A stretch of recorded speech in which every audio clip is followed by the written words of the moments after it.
see everyone so obsessed with the high-profile chases that we see all over social media. And because of that, so many collectors are sleeping on some insane cards. Today, I'm going to show you 20 cards from Scarlet and Violet under $20 that are massively undervalued. And the card I say for number one is a card every collector needs to pick up today because it's days away from exploding in price. Let's get it. First on this list at number 20, we've got Team Rocket's Houndoom from Destined Rivals. Now, Destined Rivals is an interesting set because there's a ton of really good cards that honestly aren't very expensive. They're all overshadowed by the 2 or 3 really big hits, but there are a lot of chases in this set. This card's one of those cards that's really vibrant. It's a popular Pokemon. It's Team Rocket. It's definitely going to explode. It's only a matter of time. Next, we've got a really unique card, and that's the Illustrator Rare Palafin from Obsidian Flames. Now, I'm not going to lie, I've known about this card for a really long time, and I've always just assumed it's a really expensive card, but it's so cheap. Like, every collector should have this card in their collection. It's really unique. There aren't a lot of cool Palafin cards. It's just one of those cards that really catches the eye that not a lot of collectors know about. So when you have it in your personal collection, it's going to draw some attention. Right after that, I had to throw in the gold Shin Pal from Paldea Evolved. And I did this for a couple of reasons. A lot of the gold cards from the Scarlet and Violet era are actually extremely inexpensive. The pull rate is really low, so they're rare cards, but people just aren't really after them. And Shin Pal being the most popular legendary from the Scarlet and Violet games, I really think this card's being slept on and it's going to shoot up in value. But take a look at all the gold cards from all the Scarlet and Violet sets because they're honestly all very cheap. And if you're a gold card collector, Scarlet and Violet gold cards are a great way to boost that collection without spending a ton of money. Now we're going to Scarlet and Violet base and we're looking at this really unique Terraform Gyarados. When Scarlet and Violet base was first announced, this card was expected to be huge and it settled at just under $11. Gyarados is a really popular Pokemon. They aren't doing Terraform cards anymore. This is one of the only Terraform full arts that Gyarados, it's gonna appreciate in value over time. And it's a great looking card. I actually pulled this Gyarados when Scarlet and Violet base first came out. It's gorgeous in person. At number 15, another card from Scarlet and Violet base, the gold pull of Miraidon EX full art. Now, just like Shin Pal, Miraidon was the more popular game exclusive legendary. And if you haven't played the games, you could only get it in Violet. And it's sitting at $7. $7 for a gold legendary game exclusive is pretty insane. I stand by the fact that I think these gold cards are going to go up in value. And this is just a really good looking one. I grabbed it for my personal collection. I think you guys should too. Now, if you're like me, Paradox Rift, Twilight Masquerade, you probably slept on those sets a little bit. So I didn't really look at many of the cards past the top few chases. And there are a lot of really good looking full arts that are so inexpensive because the set wasn't very desirable. And one that I think everyone should pick up is the full art Vanillish. It's a unique Pokemon, but the real reason is the artwork is just so vibrant and it sets a really cool scene. Not to mention the art style is really unique for a Pokemon card. And I think this Brute Bonnet follows a very similar theme to that one. It's got so much going on. It's such a unique art style. There's a lot of vibrant colors. It's definitely an eye-catching card. And even though the Pokemon's not one of the more popular ones, I think the card itself, the artwork carries it and it's going to appreciate in value. It's one of those cards that for $15, you can really have a statement piece in your binder that a lot of collectors don't even know about, so it'll turn heads. At 12, we're pulling our first card from Journey Together, and that's the full art Iono's Kilowattrel. Now, there's a couple reasons why I put this on the list. One, it's a really unique art style. It's an extremely vibrant card. When you see this card in person, it grabs your attention. But also, Iono's gaining more and more popularity in the collectors community, and this is one of those cards that doesn't have a lot of attention yet, but I think as soon as collectors really start to stumble upon it and see it in person and realize how good it looks, it's gonna shoot in value. So it's definitely one I suggest getting before that happens, if you like it. I put the Dipplin IR from Twilight Masquerade next because just look at that art. I love Pokemon cards that set a scene, and I think a lot of other collectors do too. I've seen tons of collectors have binders of Pokemon cards with scenes. It's kind of a new way to collect Pokemon cards. Dipplin's a unique Pokemon. It's one of the cuter ones that a lot of collectors are starting to gain traction with, and it's a fun card with a fun scene, very vibrant. I think it's a good one to pick up. We're in the top 10 here, and at number 10, I put the gold Garchomp EX from Paradox Rift. Now, I sound like a broken record. I did it obviously because the gold cards look great and they're fairly inexpensive in Scarlet and Violet, but the real reason I picked this card is because Garchomp is a massive Pokemon with a huge following. And for under $5, you can get a hyper rare Garchomp. That's really unheard of. The only reason I think that's so cheap is because a lot of collectors are sleeping on Paradox Rift. As soon as Garchomp collectors really dig in and see how great this card looks, it's gonna grow in value. Garchomp's one of those staple Pokemon like Charizard, like Pikachu, like Gengar. Every single Garchomp card grows. And being able to get a hyper rare right now for under $5, a no-brainer to me. We're going back to Paldea Evolved, and we're visiting one of my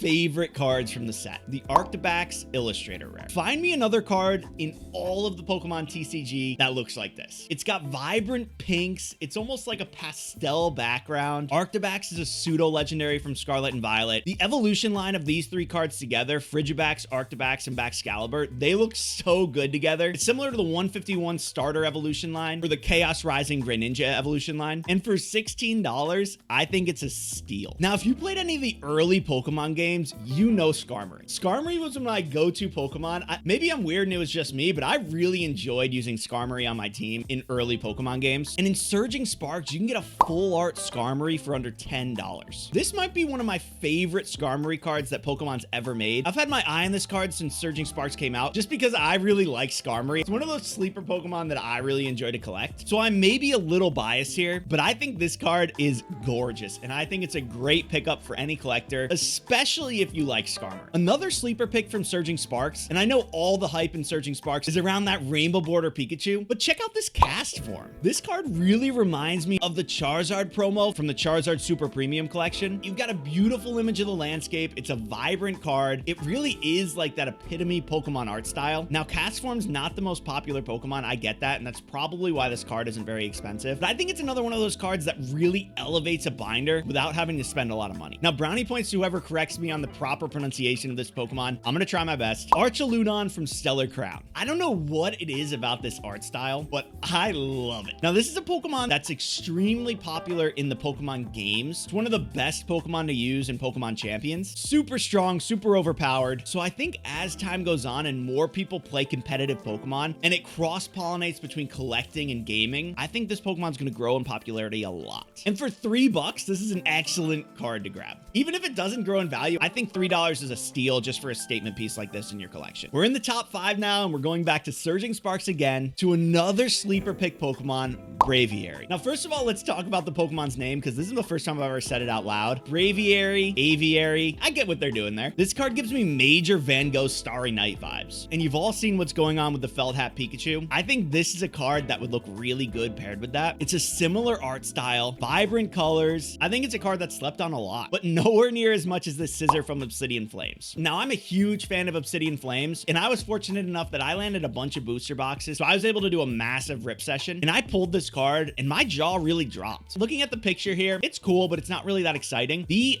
depth of the red and the vibrance on this card, it blew my mind. I have it in my personal collection binder, and it's still a staple piece. Every time I turn to that page, my eyes go right to it, and I just get reminded of how vibrant and good looking this card is. So I think it's super slept on. If you haven't seen it in person, it's not that exciting, but as soon as you see it in person, it's one of those cards that really just grabs you. We haven't talked about very many cards from Scarlet and Violet base, but this King Gambit definitely deserves the 3 spot on this list. It's such a cool, intimidating card. I can't think of another card in the Pokemon TCG quite like this one. He's got an army around him. He looks mean. He looks scary. We got 2 left here, and in number 2 from Journey Together, our Sea Bottom Whalelord. Talk about a fun artwork. This is one of those cards that doesn't take itself too seriously. It looks great. It's very vibrant. The scene and the image itself, it's almost like poking fun at itself. And I know there's a lot of eyes in this card. I don't think this card's gonna stay under $20 for very long at all. But I'll tell you what, this number 1 card, to this day, I just don't understand how it's so affordable. I think it's one of the best looking cards in all of Scarlet and Violet, and it's under $15. And that's the Infernape from Twilight Masquerade. This is an incredible looking card. I just don't understand how more people are not going after it. It checks all the boxes. It's a great looking full art. It's a really popular Pokemon. It's a starter Pokemon. I just don't know what more you can want. Definitely grab this card. In making this video and discovering this card, I actually bought an entire binder page full of these. I just think a full binder page of this card is gonna look so good. So what do you guys think? Which card are you gonna grab for your personal collection from this video? And what cards did I miss? What cards do you think should also be added to this list? Let me know in the comments below. Like the video, subscribe to the channel, and I'll catch you on the next one.